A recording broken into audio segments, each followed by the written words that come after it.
Bom dia. A presença de Deus, eu creio, é o maior fator diferenciador na vida do povo de Deus. Foi por isso que Moisés clamou por esta presença. Ele afirmou que preferia continuar no deserto com a presença de Deus do que ir para a terra que manava leite e mel sem a presença de Deus. Porque sem a presença de Deus, nenhuma terra é terra prometida. E com a presença de Deus, todo deserto é terra prometida. Ele expressou isso em Êxodo capítulo 33, versos 15 e 16. Logo após o episódio do bezerro de ouro, quando Deus então disse que enviaria o seu anjo para conduzi-los à terra prometida. E Moisés então vai clamar a Deus em Êxodo 33, 15 e 16 da seguinte maneira: se a tua presença não vai comigo, não nos faça subir deste lugar. Pois como se há de saber que achamos graça aos teus olhos, eu e o teu povo? Não é porventura em andares conosco, de maneira que somos separados, eu e o teu povo, de todos os povos da terra? Moisés, além de expressar seu profundo interesse pela presença de Deus, ele também afirma que a presença de Deus é a suprema manifestação de sua graça para com seu povo. E que é esta presença que distingue o seu povo de todos os outros povos. A presença de Deus é o que faz a diferença em nossa vida. Esta verdade foi demonstrada de modo marcante na vida de José, o José do Egito, mostrando claramente que o fato de Deus estar com ele fez toda a diferença em todas as fases de sua vida. E eu gostaria de abordar esse assunto em duas mensagens, uma agora pela manhã e outra à noite. Nesta de agora pela manhã eu quero destacar 3 princípios. O primeiro deles é que a presença de Deus pode atrair o ódio das pessoas contra nós. A presença de Deus faz diferença, mas ela pode atrair o ódio das pessoas contra nós. Vamos ler Gênesis 37, 1 a 11.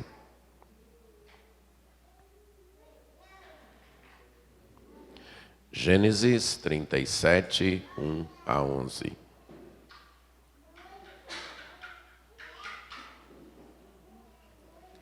Diz assim: habitou Jacó na terra das peregrinações de seu pai, na terra de Canaã. Esta é a história de Jacó. Tendo José 17 anos, apacentava os rebanhos com seus irmãos. Sendo ainda jovem, acompanhava os filhos de Bila e os filhos de Zilpa, mulheres de seu pai, e trazia más notícias deles a seu pai. Ora, Israel amava mais a José que a todos os seus filhos, porque era filho da sua velhice, e fez-lhe uma túnica talar de mangas compridas. Vendo, pois, seus irmãos que o pai o amava mais que a todos os outros filhos, odiaram-no, e já não lhe podiam falar pacificamente. Teve José um sonho e o relatou a seus irmãos, por isso o odiaram ainda mais. Pois lhes dizia: rogo-vos, ouvi este sonho que tive. Atávamos feixes no campo, e eis que o meu feixe se levantou e ficou em pé, e os vossos feixes o rodeavam e se inclinavam perante o meu. Então lhe disseram seus irmãos: reinarás com efeito sobre nós? E sobre nós dominarás realmente? E com isso tanto mais o odiavam, por causa dos seus sonhos e de suas palavras. Teve ainda outro sonho e o referiu a seus irmãos, dizendo: sonhei também que o sol, a lua e 11 estrelas se inclinavam perante mim. Contando-o a seu pai e a seus irmãos, repreendeu o pai e lhe disse: que sonho é esse que tiveste? Acaso viremos eu e tua mãe e teus irmãos a inclinar-nos perante ti em terra? Seus irmãos lhe tinham ciúmes. O pai, no entanto, considerava o caso consigo mesmo. Vamos orar. Senhor nosso Deus, somos gratos por tua palavra. Somos gratos pelo Espírito Santo que a inspirou e que tem o poder de iluminar nossa mente para a compreensão, amor e obediência à mesma. E é isso que nós pedimos nesse momento, que Ele possa nos iluminar. Pedimos em nome de Jesus. Amém. A presença de Deus faz a diferença. De fato, é a presença de Deus que faz diferença em nossa vida. Mas esta presença pode atrair o ódio de outras pessoas. O livro de Gênesis, como o próprio nome indica, é o livro dos princípios, que narra o princípio de todas as coisas. Normalmente, ele é dividido em duas partes, capítulos 1 a 11, onde mostra Deus agindo com toda a humanidade, e capítulos de 12 a 50, quando mostra o projeto de redenção de Deus, o projeto de restauração de todas as coisas sendo implementado. Deus criou céus e terra, Deus criou todo o universo, Deus criou o homem para representá-lo neste mundo, a humanidade como sua representante aqui, mas o homem se aliou ao inimigo de Deus e a partir dali um outro reino passou a disputar com o reino de Deus. O reino deste mundo, esta era, como diz o Novo Testamento. Então, passou a ter aqui um desejo humano por autonomia, por autossuficiência, por viver independente de Deus. Em essência, isto é o reino deste mundo. Um desejo de viver sem contar com Deus. Um desejo de viver independente de Deus. Mas Deus não abandonou a sua criação. Ele mesmo disse que haveria uma guerra, haveria uma batalha entre a descendência da mulher e a descendência da serpente. É a guerra entre os dois reinos que se instalou na terra. E esta guerra tem continuado e só será concluída na última batalha, quando depois do milênio Satanás for solto e ainda reunir pessoas que acreditam no reino deste mundo para enfrentar Deus. Ali serão definitivamente destruídos. Muito obrigado, pastor. Ali será definitivamente destruído o reino deste mundo.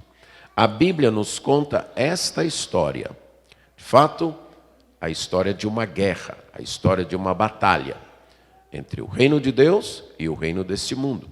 Mas já deixando garantido qual é o reino vencedor. O reino de Deus. Diz claramente que o descendente da mulher esmagaria a cabeça da serpente, seria o vencedor desta batalha.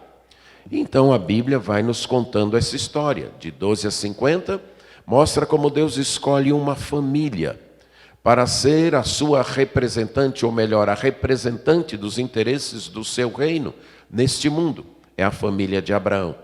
De Abraão vem Isaque, depois vem Jacó. E o autor do livro, Moisés, usa um recurso literário para marcar as transições desses personagens, que as nossas versões nem sempre traduziram do mesmo jeito. Em capítulo 37, verso 2, esta frase é traduzida, pelo menos na versão que eu li, esta é a história de Jacó. A expressão esta é a história, que pode também ser traduzida como esta é a descendência, ou esta é a genealogia. Na língua original, a frase é bem semelhante e é um recurso literário para marcar as diferenças, fazer as transições. Alguns comentaristas chegam a dizer que esta frase, então, tanto olha para o que passou, para a história contada, como introduz a história que será contada a partir de então. E você talvez ache estranho, diz, essa é a história de Jacó, mas a história que será contada é de quem? José, e ali no meio é de Judá, dos filhos de Jacó, porque de fato essa é a história de Jacó, é a história que continua a vida de Jacó. Então passa a narrar a vida de José. José mostra sua excelência desde cedo. Ele é bem novo e ele precisava aprender aí a principal tarefa de sua casa, que era o pastoreio.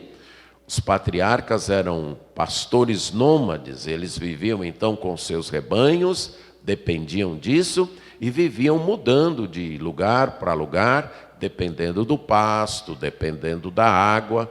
E as pessoas desde cedo eram treinadas nesta vocação, nesta tarefa. E então o pai de José o coloca com 2 irmãos mais velhos, ou com alguns irmãos mais velhos, para que ele aprenda isso. Só que esses irmãos não são muito exemplares. Mas José mostra sua fidelidade a seu pai, trazendo as notícias ruins, aquilo que seus irmãos faziam de errado. O pai de José, Jacó, tem uma predileção por ele, o ama mais e não faz nenhuma questão de esconder isso. Quer deixar bem claro que esse é o seu filho querido, esse é o seu filho preferido.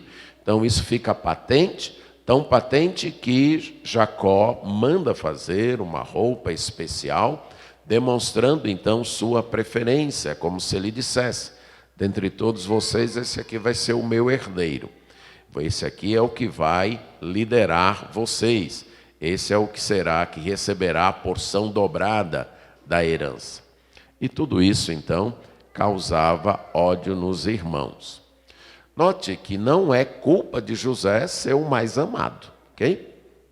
Talvez, se fosse dado, você preferia ser o mais amado? Rapaz, para pagar o preço de ser odiado por meus irmãos, talvez. Não era culpa de José. O seu pai fez a escolha, mas os irmãos não entendem assim. Se fosse para ter ódio, era para ter ódio de quem? Jacó, certo? Mas eles têm ódio de quem? José. A presença de Deus na vida, muitas vezes, leva pessoas a nos odiarem sem que nós tenhamos culpa disso. Sem que a gente faça nada para isso, certo? Mas os irmãos de José não percebem outra coisa. Amor é graça. Amor não é direito. Amor é graça. Nós recebemos amor, certo? Se as pessoas nos amam mais, isso é o quê? É graça delas. Elas fizeram essa escolha. Ok? Eu não posso exigir isso, eu não posso cobrar isso. Amor é fruto da graça. O que os irmãos de José deveriam fazer? Nós não somos tão amados quanto José, mas nós somos amados, menos do que José. E vamos desfrutar desse amor, que é menos do que José, mas ainda é amor. Quando nós não encaramos a vida assim, nós ficamos sem amor nenhum, certo? É como você que vai dar um pedaço de bolo para uma pessoa e um pedaço de bolo para outra pessoa. Só que para uma delas o pedaço de bolo é o dobro. E aí a pessoa que recebeu só a metade, por que ela recebeu o dobro? E começa a ficar com raiva e magoado. Aquele pedaço de bolo, embora menor, não será desfrutado com o mesmo gosto. Enquanto que se a pessoa dissesse, olha, tudo bem que o dele foi o dobro do meu, mas o meu ainda é bolo, ainda é gostoso, ainda vai me alimentar, ela desfrutará melhor. Essa é uma atitude difícil, desde crianças. Se você cria filhos, mais de um, você percebe claramente isso, certo? A gente está sempre de olho se o outro ficou com a melhor parte ou com a parte maior. Em vez de desfrutar aquilo que nós recebemos. Essa atitude impede que a gente desfrute o bem que nós recebemos porque estamos com inveja do bem que outros receberam. O problema dos irmãos de José era esse. Não deviam nem odiar o pai, nem José, e sim desfrutar do amor que recebiam do pai, que não era semelhante ao de José, mas ainda era amor. Mas José é odiado por causa disso. Mas ele é odiado também por causa do plano que Deus tem para a sua vida, que Deus revelou para ele. Ele tem um sonho, ele claramente percebe a importância desse sonho. O fato dele relatar o sonho demonstra isso. Não é apenas um sonho, né, que é dito que toda noite nós sonhamos, nós nem sempre lembramos, mas sonhamos. José não conta todos os seus sonhos, são 2 sonhos que na sua mente ficaram claros que eram da parte de Deus, que eram instruções da parte de Deus. E ele então conta este sonho para os seus irmãos, ele partilha estes sonhos, porque entende que estes sonhos falavam do futuro dele e de seus irmãos. O sonho deles numa colheita, num campo, colhendo aí talvez trigo, e eles reúnem os trigos, então, os talos de trigos em feixes, e aí o feixe de José se coloca em pé e os dos seus irmãos se inclinam. E aí os seus irmãos claramente entendem, percebem. Quer dizer que você vai dominar sobre nós. Você será nosso governador. É como se eles dissessem, já não basta o pai amar mais você, te dar essa túnica que diferencia você de todos nós. Você ainda está dizendo, está sonhando que vai governar sobre nós. E o segundo sonho é ainda mais desafiador, porque não eram apenas os irmãos. O próprio pai e a mãe também se inclinariam diante de José. Quando o ódio é alimentado, eles podem levar ao assassino. E é isso que vai ser descrito nos versos 12 a 36. O amor não consegue ficar escondido, ok? Quando você ama, mais cedo ou mais tarde isso vai se revelar no brilho dos olhos, nas preferências, nos gestos, nas palavras. Ninguém consegue manter um amor secreto. E ninguém consegue manter um ódio secreto. Mais cedo ou mais tarde, se você cultiva a ilusão, eu vou odiar aquela pessoa, mas ninguém vai saber. Eu vou odiar só no meu coração. Diante dela eu vou fingir, mais cedo ou mais tarde, a panela de pressão vai explodir. E foi o que aconteceu lá nos versos 12 a 36 com os irmãos de José. Então, os irmãos de José tinham ido pastorear num lugar mais distante, como eu disse, pastores nômades, rebanhos grandes, então levavam para um lugar, enquanto havia pastagem e água nesse lugar, eles estão com o rebanho ali, acabou aqui, é hora de mudar para outro lugar, e assim ia. E então o pai deles, Jacó, envia José para ver como seus irmãos estão indo. José tinha recebido a informação de que seus irmãos estavam em Siquém, e ele vai para lá. Prontamente o pai diz, vai ver teus irmãos em Siquém. Ele diz, eis-me aqui. E aí ele segue para lá, mas os irmãos já tinham mudado, não estavam mais em Siquém, estavam em Dotã. E José recebe esta informação da parte de alguém e ele vai atrás dos seus irmãos. De longe os irmãos percebem que lá vem José. E percebem por quê? A roupa, certo? A roupa diferenciada, então, aquele só pode ser José. Vamos acabar com os planos dele. Ele está sonhando aí que vai reinar sobre nós. Bora ver se ele vai conseguir reinar mesmo. Nós vamos matá-lo, vamos lançá-lo numa dessas cisternas e vamos dizer para o pai que um animal selvagem o devorou. Aí nós vamos ver em que darão os seus sonhos. Aqui nós temos uma cena típica, várias vezes repetida na Bíblia, de outras maneiras, entre a batalha do reino desse mundo e o reino de Deus. O reino desse mundo tentando frustrar os planos de Deus, ok? Claramente aqui, algo que é expresso poeticamente, mas de um modo teológico bem forte, no Salmo número 2. Porque se rebelam os gentios e os povos imaginam coisas vãs, e eles dizem contra o Senhor e contra o seu ungido. Vamos romper os laços que nos prendem a Ele. Nós queremos ser autônomos, nós queremos mandar na nossa vida. E diz o quê? Deus ri. Uma ilustração que eu ouvi de um outro pastor sobre isso, eu nunca esqueci, eu gosto de repetir. É como se fosse um motorista daquelas Scanias bem grandes, de pneus bem grandes, e um cachorrinho daqueles pit latindo lá, no pneu. E o motorista olha de lá. Um movimento que eu dei aqui, rapaz, você é esmagado. Uma ilustração que Deus ri.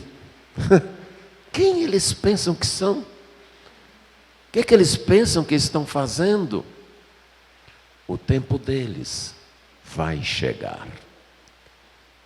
Eu gosto desse salmo porque, para mim, ele resume a história da redenção contada nas Escrituras. A história da guerra entre os dois reinos. Os homens estão aí. Não queremos que ele reine sobre nós. Nós queremos fazer nossas leis, nós queremos criar nossos princípios, nós queremos criar nossas famílias do nosso jeito, nós queremos viver nossa sexualidade do nosso jeito, nós queremos fazer a política do nosso jeito, e assim vai. E o povo de Deus sempre deve lembrar que lá no céu Deus olha, quem eles pensam que são? O tempo deles vai chegar. E enquanto isso o Salmo diz que ele já escolheu o seu ungido, o seu filho, já o entronizou. E esse é o tempo de fazer a paz, de se aproximar do filho e lhe beijar. Aqui é a ideia da realeza, do súdito chegando diante do rei, se inclinando, beijando a mão ou os pés e dizendo: eu sou do teu reino, eu sou o teu súdito. Porque se isso não acontecer, o tempo da ira vai chegar. É o que o Salmo está dizendo. Mas os homens não querem, eles querem frustrar o plano de Deus. E aqui está um caso. Vamos matá-lo e vamos ver no que dá os sonhos dele. Mas uma outra verdade se destaca. O que acontece quando os homens realizam os seus planos? Eles cooperam para o plano de Deus. Quando planejam dar cabo aos sonhos de José, o que acontece? Eles colocam José no caminho de realizar os seus sonhos. Que ironia, não é verdade? Deus é muito irônico. Várias vezes a gente nota isso na Bíblia. Entende? Vamos acabar com os sonhos dele. De fato, eles estavam cooperando para que o sonho se realizasse. Rúben, o primogênito, o mais velho, quer salvar o irmão, porque ele pensa no pai, na dor que o pai vai ter. Ele pensando nisso, ele diz: não façam isso não, certo? Não vamos matá-lo. Vamos aí colocar aí numa dessas cisternas, porque ele pensava depois, quando os irmãos se afastarem, eu vou pegá-lo e vou devolvê-lo para o pai. Então os irmãos colocam José, quando ele chega, tiram a túnica, mas na frente a gente vai ver que José ficou angustiado, José pediu, mas o ódio foi tão grande que torna a pessoa insensível, ela não consegue mais se penalizar, não consegue mais se sensibilizar.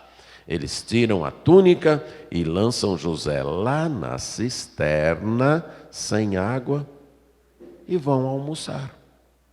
E se levantam para comer. Simples assim. É isso que o ódio faz. É isso que o ressentimento faz. Nos desnuda de nossa humanidade. Pegam o irmão está clamando, está pedindo, implorando, mas eles não pensam nisso. Tiram a túnica, colocam na cisterna e se levantam e vão comer. Pronto. Ok? Nada de remorso, nada de alguma sensibilidade, nada disso. E aí eles veem uma caravana.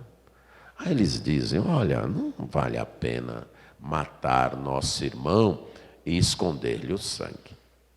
Nós não vamos ganhar nada com isso. Há uma outra forma de ganhar. Vamos vendê-lo. Aí aos ismaelitas, a gente pega a túnica, a gente molha com sangue, e aí a gente diz para o nosso pai que ele morreu, mas a gente ganha algum dinheiro. E aí eles vendem José por 20 ciclos de prata. Vamos pensar um pouco na soberania de Deus. Tinha que aquela caravana passar ali naquela hora?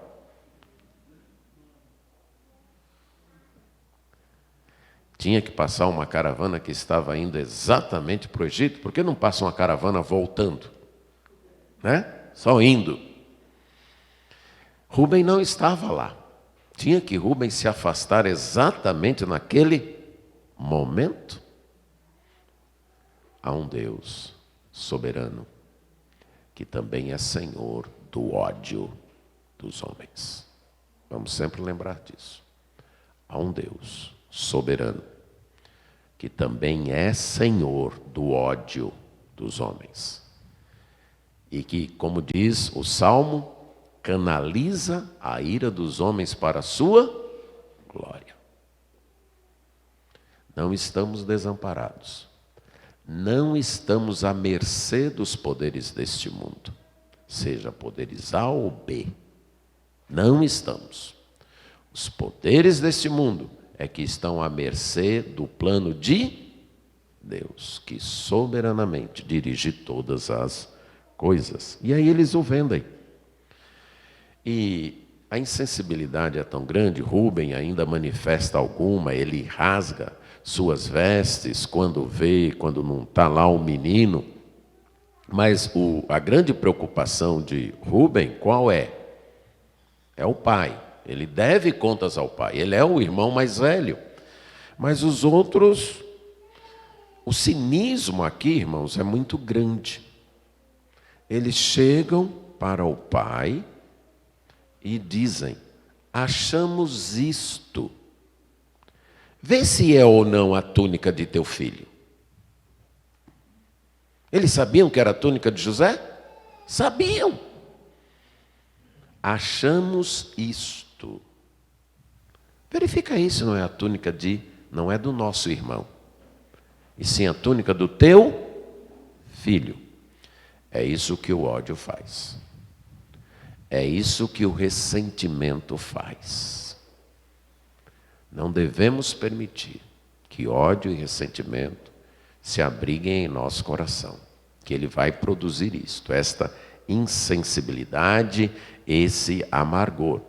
E José, então, é vendido lá para o Egito, termina o capítulo 37, dizendo que venderam José no Egito a Potifar, oficial de Faraó, comandante da guarda. Nós não somos melhores do que José e muito menos melhores do que Jesus. Em João capítulo 15, versos 19 e 21, Jesus diz isso. O mundo me odiou e o mundo vai odiar vocês também. Jesus disse isso depois de dizer, não é o servo maior do que o seu Senhor. Vocês não são melhores do que eu. Jesus está dizendo em suma isso. Vocês não são melhores do que eu. Então, se o mundo me odiou, vocês devem esperar o quê? Que que ele vai aplaudir vocês? Não, vocês não são melhores do que eu. Se o mundo me odiou, ele também vai odiar vocês. O problema é que a gente se espanta com o ódio do mundo. Mas como é que podem fazer isso? Como é que podem nos perseguir? Estão vendo aí o que está acontecendo? Nós não deveríamos nos espantar. Isso já foi dito. Estamos em guerra. Se espantar com o ódio do mundo é esquecer esta verdade. Nós estamos em guerra. E numa guerra o que o inimigo quer? Matar o outro, é isso. Ele quer vencer a guerra e matar o outro. Então não devemos nos espantar. Não devemos ficar espantados, abismados, assustados. Jesus vai mostrar isso no sermão profético. Não se assustem. É isso que espera vocês. Até o meu retorno é isso que espera vocês. É serem perseguidos. Até pelos da própria casa, até pelos da própria família. Então, vocês não devem se espantar, se assustar com isso. É isso que tem que acontecer. A presença de Deus nos faz diferentes. E isso atrai o ódio das pessoas. Mas o segundo princípio é que a presença de Deus continua conosco, mesmo quando abandonados e prejudicados pelos outros. No capítulo 39, nós temos então, lá o capítulo 38, conta a história de Judá. É uma interrupção que o autor faz de modo proposital para contrastar. Tanto nesse momento ele quer fazer um contraste entre quem está longe do pai e da mãe, longe dos irmãos no Egito, numa terra estranha, e quem está junto de pai, de mãe, dos irmãos, e cai na tentação, enquanto o outro que está distante resiste à tentação. Cair na tentação não é questão de momento, de ambiente, de criação. É questão de caráter. De andar ou não com Deus. De ter ou não a presença de Deus. Mas também vai ajudar esse intervalo aí contando de Jacó para mostrar algo que nós veremos na pregação da noite. Mas então José vai lá para a casa do Potifar, capítulo 39, e no verso 2 diz o quê? O Senhor era com José. José poderia dizer, tu estás comigo. E ele veio a ser homem próspero e estava na casa do seu senhor egípcio. E diz no verso 3 que o próprio Potifar percebeu isso. Esse rapaz é diferente. Esse rapaz é diferenciado. O Senhor está com ele em tudo que ele faz. O Senhor faz prosperar tudo nas mãos dele. E aí o Potifar, espertamente, diz, pronto, eu coloco ele para administrar tudo, porque tudo que ele administra, prospera. Então como é que eu vou prosperar? Colocando ele para cuidar de tudo, porque aí tudo vai prosperar. E no verso 5 diz que o Senhor abençoou a casa do egípcio por amor a José. A bênção do Senhor estava sobre tudo que tinha, tanto em casa como no campo. Ali está José prosperando. Longe de todos, de pais, de irmãos, mas não longe de Deus. O Senhor estava com José. Odiado por todos, mas amado por Deus. A gente vai ter que fazer essa opção. Ser amado por Deus vai significar ser odiado pelo mundo. Tiago deixa isso claro. Não podemos ter os dois amores. E não vamos ter os dois amores. Querer ter os dois amores é deixar Deus de lado. José é odiado por outros, mas amados por Deus, e prosperou. Se José tivesse alimentado ressentimento, ódio, falta de perdão, ele não teria prosperado por uma razão. Estas coisas sugam nossas energias. Estas coisas sugam nosso tempo. Estas coisas dominam nosso pensamento. Quem tem ódio, quem carrega ressentimento, quem carrega mágoa, não está livre para prosperar. Porque está amarrado. Tudo que faz é voltado para o que odeia. Você já odiou alguém? O que acontece quando você odeia alguém? Você dorme pensando nessa pessoa, você acorda pensando nessa pessoa. Tudo que você faz você se tornou escravo dessa pessoa. Suas decisões são marcadas por essa pessoa. Você está decidindo se vai por aqui ou por ali. E percebe que por aqui é melhor. Mas se você for por aqui, você ajuda aquela pessoa que você odeia. Então você toma qual decisão? E por lá, não porque é melhor para você, não. Porque vai prejudicar o outro. Sabe aquela piada do gênio que encontrou o homem e disse: olha, eu dou tudo que você quiser, mas saiba que para sua sogra vai ganhar o dobro. Se você pedir 1 milhão, ela ganha 2. Se você pedir uma fazenda, ela ganha 2. Aí ele pensou, falou: já sei o que é. Eu quero ficar cego de um olho.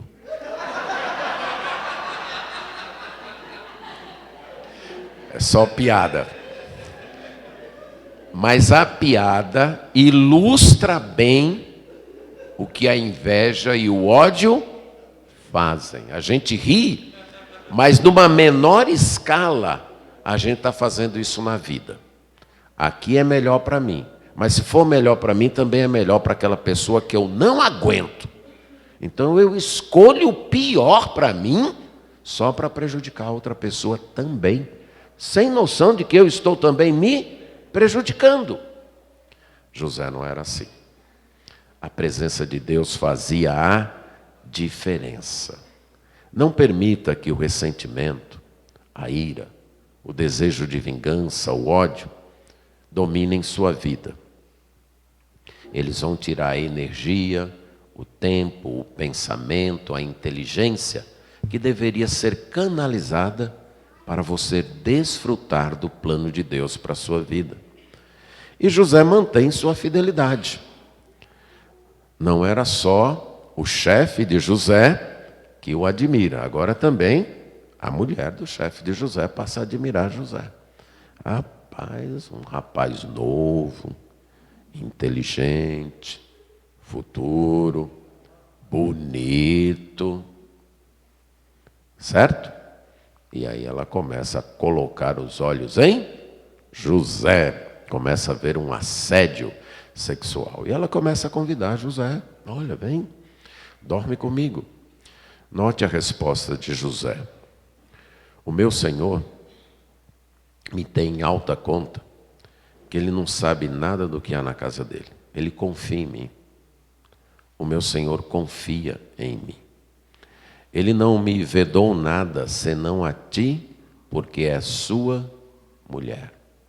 Lendo isso aqui, você pensa em fazer contraste com uma outra tentação. Gênesis 3. Deus tinha dado todas as frutas, menos uma. E quando tentados, o que Adão e Eva fizeram? Focalizaram exatamente nessa uma que estava proibida. José faz o oposto. Ele me deu tudo, menos você. Por que eu vou ser ingrato com ele? Por que eu vou cometer este mal contra ele? Eu tenho tudo.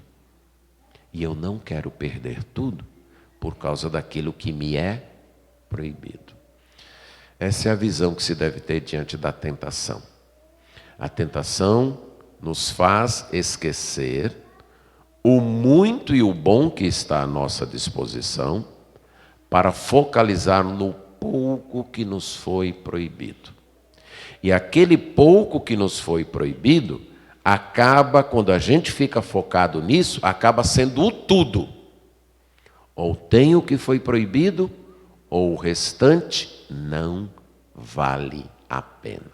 Essa é uma das dinâmicas da tentação. Você tem 10 pratos na mesa, 10 tipos de comida.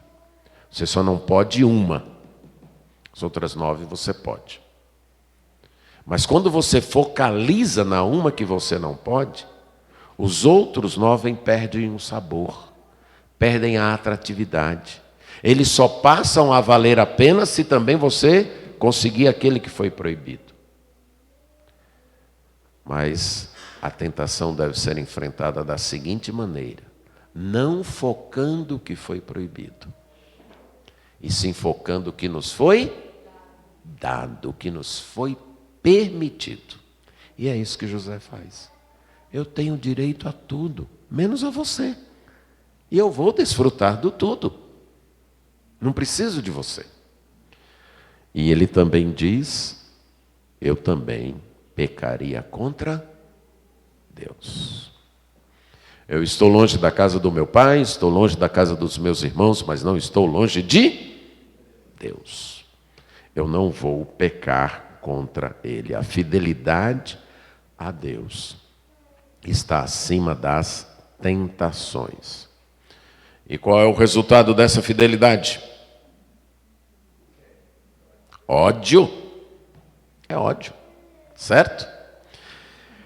Um desejo alimentado, uma paixão alimentada, quando não realizada, se transforma em ódio. Cuidado com o que você deseja.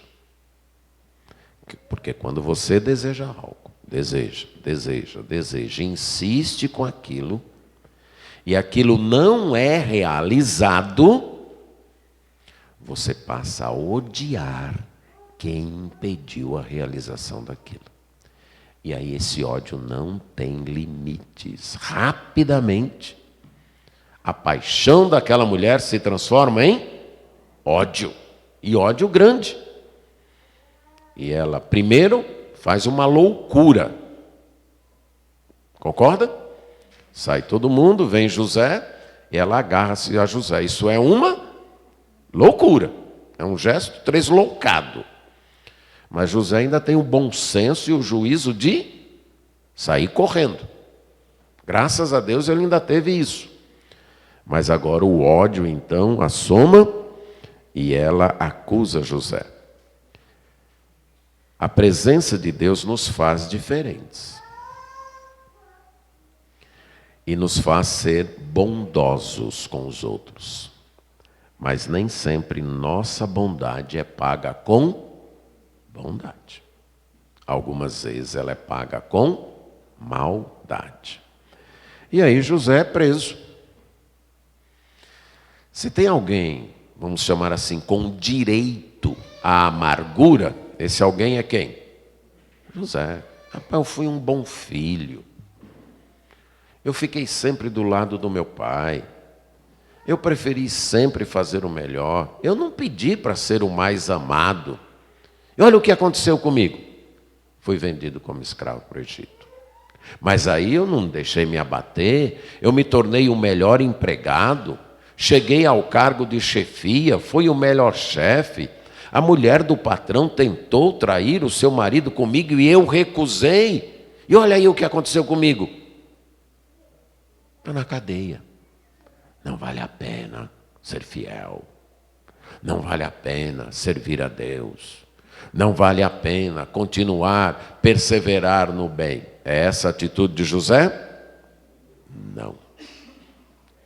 Certo? José, na cadeia, se torna o quê? O melhor preso. Certo? O Senhor, verso 21. O Senhor, porém, era com José. Na casa do pai, com Deus. Na casa do Potifar, com Deus. E na cadeia, com Deus. Qual seria a opção? Ser adúltero, continuar na casa do Potifar, sem Deus. Mas essa não foi a escolha dele. Para continuar, se for para ir para a cadeia, se para continuar com Deus eu precisar ir para a cadeia, eu vou. A presença de Deus é o mais importante. Dizer, tu estás comigo, é o mais importante. Deus continuava com José. Essa presença de Deus se manifesta na benignidade do carcereiro. O carcereiro se torna gracioso, confia a José todos os presos. E o carcereiro agora fica feliz. Quem ganhou com essa coisa toda foi o carcereiro. Eu tenho alguém que faz o meu trabalho, pronto. Eu passo a responsabilidade para ele, ele cuida de tudo. E eu fico tranquilo. Ganho aqui o meu pagamento sem trabalhar, porque tem alguém trabalhando comigo. Verso 23. Porquanto o Senhor era com ele, com José, e tudo o que ele fazia, prosperava. Há mágoa nesse coração? Não. Há ressentimento nesse coração? Não. O que há? Disposição para dar o meu melhor, independente da situação. É o que eu tenho aqui? Pois eu vou dar o meu melhor. Não há ressentimento, não há mágoa, não há um olhar de vítima. Não. Estou preso. E o que eu posso fazer nessa situação para servir a Deus? Ser o melhor preso. Ser o melhor encarcerado aqui. Então há uma fé para continuar fiel, mesmo quando as condições não são as melhores. Uma disposição para dar o melhor, mesmo quando não se é devidamente reconhecido. Trabalhar para o bem dos outros. E ele cultiva esta sensibilidade. Isso fica demonstrado no capítulo 40. Quando está ali visitando os presos, né, e ele encontra 2 presos tristes, ok? E ele percebe isso. Por que vocês estão tristes? Para mim, essa é uma clara demonstração de um homem que não é dominado pela mágoa. Porque quem é dominado pela mágoa vê a tristeza dos outros, só vê a sua própria mágoa. Aqui tem um homem liberto. Está preso, mas ele é livre. O seu coração é livre. Então está ali, ele nota 2 presos. E ele se preocupa. Rapaz, vai se preocupar com você que está aqui injustamente, e teus irmãos te venderam, e a mulher que você não quis trair, o marido dela acabou falsamente te acusando, e você está aqui preso. Mas não, o coração está livre para amar, para se sensibilizar, para chegar com aqueles 2 oficiais do faraó e perguntar, por que vocês estão tristes? O que aconteceu? O que está acontecendo com vocês? E aí eles contam o sonho, a tristeza era porque eles não sabiam interpretar o sonho. E José então, confiando em Deus, ele testemunha isso no verso 8. Então me contem um sonho, certo? Pertencem a Deus a interpretação. Profunda confiança em Deus. O sonho é contado, José dá a interpretação, e aproveita para pedir ajuda. Né? Ele diz, olha, quando você sair daqui, por favor, fala lá para o faraó que eu estou aqui injustamente, que eu não fiz nada, não cometi nenhum crime para estar aqui. Mas o que acontece? Esquecido. Ele ajudou e é esquecido.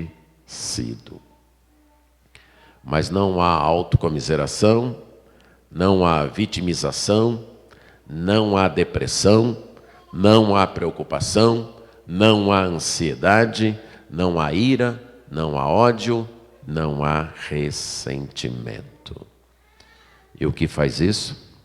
A presença de Deus. Vamos admitir, qualquer outra pessoa nessa situação já estaria com um ódio tão grande que teria acabado com, destruído emocionalmente, se não fisicamente, a pessoa.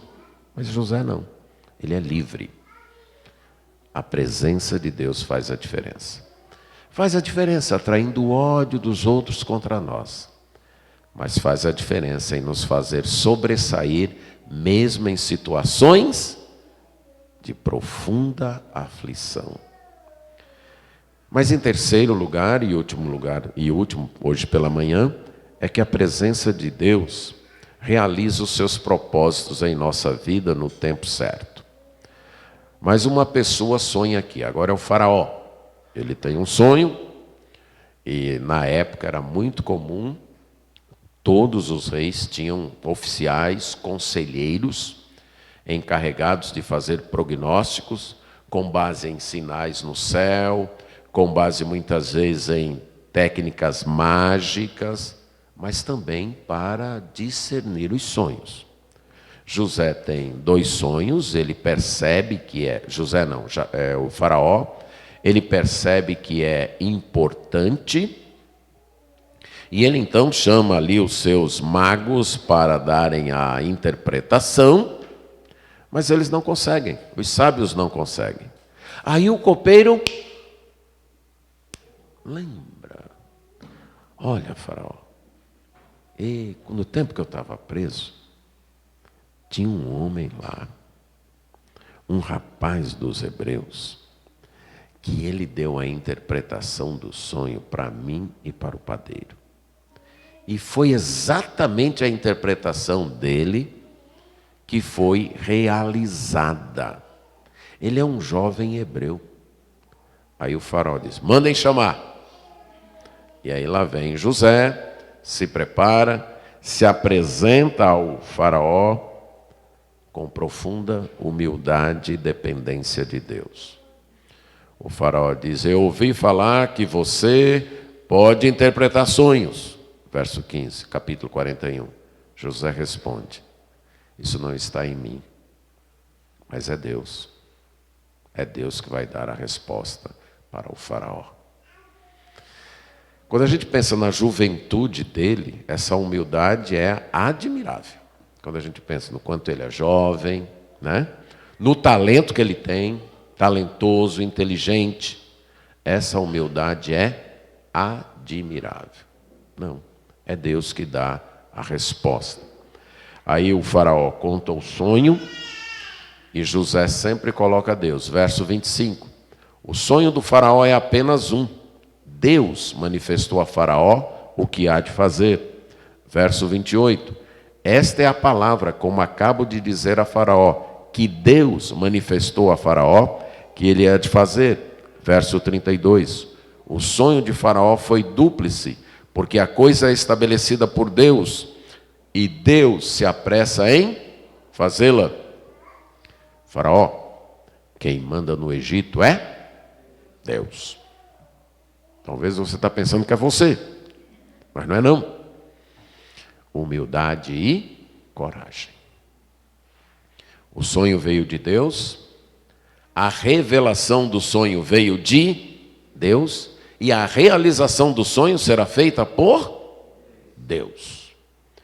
E aí, ele aconselha para o bem. Um homem livre. Pois agora eu quero é que o Egito se dê mal mesmo. Eles me maltrataram aqui. Passei 13 anos numa cadeia, injustamente. Eu quero é mais para o Egito mesmo. É isso? Não. Ele é um homem livre. Essa é a verdadeira liberdade. Está debaixo da orientação de Deus. Ter a presença de Deus. Essa é a verdadeira liberdade. E aí ele aconselha, deixa eu dar um conselho para o faraó. Escolhe um homem sábio, coloque para administrar a terra do Egito durante os anos de fartura. E durante os anos de fartura, guarda aí mantimento para abastecer a terra nos 7 anos de fome. Rapaz, como a gente precisa de ministros da economia. Não é verdade? Como José, concorda comigo? E não só o Brasil, não. É todos os países, que você já percebeu, se você acompanha um pouco a história da economia do mundo, que ela é feita assim, não é? Você tem momentos em que a economia está lá em cima e depois cai. Essa é a história do mundo, é essa a história, né? De prosperidade e crise. Prosperidade e crise. Não há uma prosperidade constante, nem uma crise constante. Se as pessoas tivessem a sabedoria de José, se os países tivessem, pronto, estaria resolvidos os problemas da crise. Ele dá esse conselho e o faraó, esperto, tal como o Potifar e o carcereiro, pois já temos um homem, certo? Quem é que pode fazer isso? É ele. E então o faraó diz, já que Deus te fez saber tudo isso, verso 39, ninguém há tão ajuizado e sábio como tu. Você vai cuidar da minha casa e do Egito. Você vai cuidar de tudo. Depois de 13 anos de espera, lá está José sendo primeiro-ministro do Egito, aos 30 anos de idade. Novo, certo? Sendo primeiro-ministro, uma das grandes potências da época. O John Piper, no livro dele, Raízes da Perseverança, infelizmente esse livro não é mais publicado, mas se você puder achar, leia. Ele conta a história de um pastor inglês que foi escolhido pela denominação para ser pastor de uma certa igreja. E o estilo daquela denominação era a liderança da denominação que escolheu o pastor. Só que a igreja não queria esse pastor. E naquela época o sistema era assim, as famílias compravam os bancos. Então esse banco aqui é da família do pastor Marcos. Só senta ele a família ou quem ele permitia. Aquele outro banco ali da família do pastor Bruce. Só senta ou a família dele ou quem ele permitia. Aí o que os donos de banco fizeram? Não, proibiram de ser usados. Eles nem iam para a igreja. E a minoria que queria ouvir a pregação, nos nossos bancos não senta. Sabe quanto tempo esse pastor aguentou essa situação? 12 anos. Eu não consigo nem imaginar um negócio desse. 12 anos.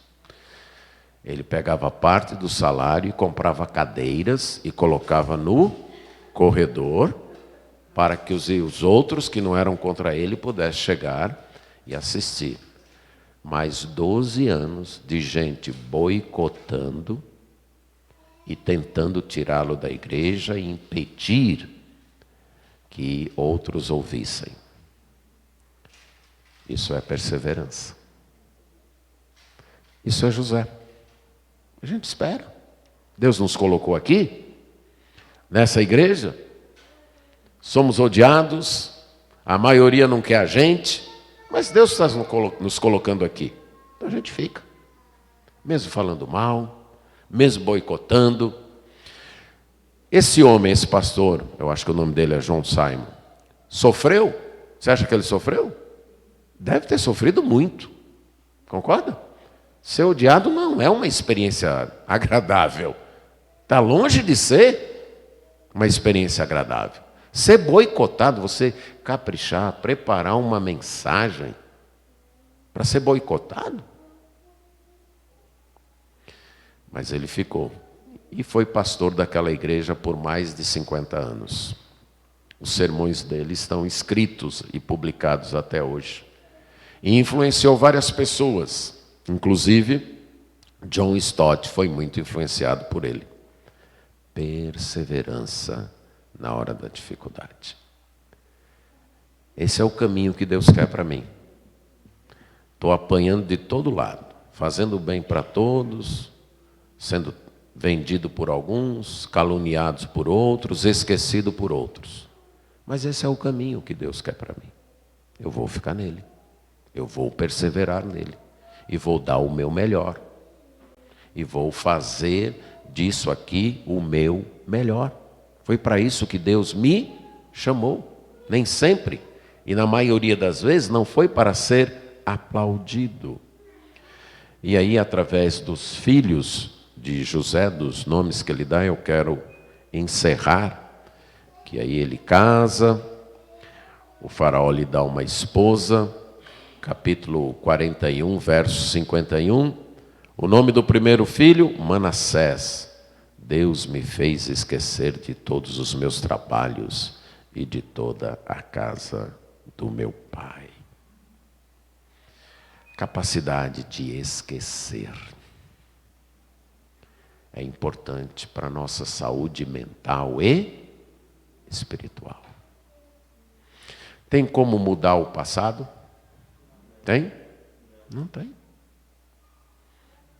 Não tem. Aprende-se as lições, esquece-se o que é ruim e marcha-se para frente. Não fique remoendo o passado. Ah, se tivesse sido desse jeito. Ah, se tivessem me dado aquela oportunidade. Ah, se fulano tivesse estendido a mão para mim. Ah, se Beltrano não tivesse me empurrado. Isso resolve o quê? Isso resolve o quê? Isso maltrata. Isso destrói. Isso consome energia. Isso tira o tempo que eu deveria estar canalizando para viver o presente e planejar o futuro. Esqueça o que não deu certo. Esqueça as ajudas que não recebeu. Esqueça os tropeços que recebeu, que passou, os empurrões que lhe deram, as calúnias, os maltratos. Esqueça. Tenha um Manassés na sua vida. Esqueça. Foi isso que Deus me deu. É isso que eu vou fazer. Eu estarei caminhando com isso. Tem um ditado popular, né? Se a vida lhe dá um limão, você faz dele uma limonada. Eu não gosto muito desse ditado, porque a vida muitas vezes nos dá um limão, mas não dá o açúcar, né? E aí não tem como fazer a limonada. Não é assim? Mas se a vida lhe der um limão, chupe o limão, porque pelo menos ele tem ácido ascórbico, tem vitamina C, que vai ajudar na sua imunidade. Não precisa necessariamente fazer uma limonada, mas você pode chupar o limão para ficar mais forte. Para mim foi isso que José fez. Todas as situações, esse é o limão a ser chupado, mas eu vou chupar. E vou dar o meu melhor aqui. E aí, o próximo filho deu o nome de Efraim. Deus me fez próspero na terra da minha aflição. Essa frase é muito bonita e muito tocante. Deus me fez próspero na terra da minha aflição. Eu pude frutificar numa terra que era para miséria e pobreza. Eu pude enriquecer numa terra que era só pobreza. Eu pude ser feliz numa terra que era só tristeza. Deus fez isso. A presença de Deus faz isso quando nós frutificamos. Você não precisa ser vitimizado, consumido, destruído pelas circunstâncias, pela inveja dos outros, pelo ódio dos outros, pela traição, pela calúnia, pelo esquecimento e pelo abandono. Você não precisa ser destruído por isso. Se está sendo, é uma escolha sua. Não coloque a culpa em ninguém, a escolha é sua. Você está escolhendo se vitimizar, se martirizar, se penalizar. Você está escolhendo manter essas lembranças em sua mente que estão destruindo você, que estão jogando você para baixo, lhe deprimindo. Você está fazendo essa escolha. Porque se você tem a presença de Deus, você não precisa disso. Não é que você não vai ter tristezas, não vai ter dores, não é isso. Mas você não vai se permitir, com a presença de Deus, ser sufocado por isso, ser destruído por isso. Você vai ter a prática desse esquecimento, de esquecer o mal que fizeram contra você e ser capaz de frutificar, mesmo em tempos de aflição.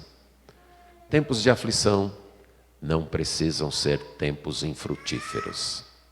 Tempos de aflição podem dar boas safras. Tempos de doença podem dar boas safras. Tempos de exclusão, de abandono, de esquecimento, de marginalização, de amigos distantes, podem dar boas safras. Podemos ser odiados, invejados, mas a gente não precisa ficar contaminado pelo ódio e a inveja dos outros, não. Deixe com eles. Não carregue isso com você. Podemos frutificar e ser bênçãos mesmo em tempo de aflição. Lembre-se, Deus está no controle de tudo, até do ódio dos homens. Deus é Senhor disso. Deus é Senhor do desejo das pessoas, inclusive do desejo da mulher do Potifar. Deus é Senhor disso. E Ele canaliza tudo isso dentro do seu plano. A presença de Deus faz diferença em nossa vida. Essa presença pode atrair o ódio das pessoas, mas evitará o ressentimento e a mágoa em nossos corações. Esta presença vai nos manter os olhos abertos para aproveitarmos as oportunidades, os desafios que surgirem para dar o melhor de nós e podermos ajudar outros, fazer o bem a outros e frutificar em tempos de aflição. Amém.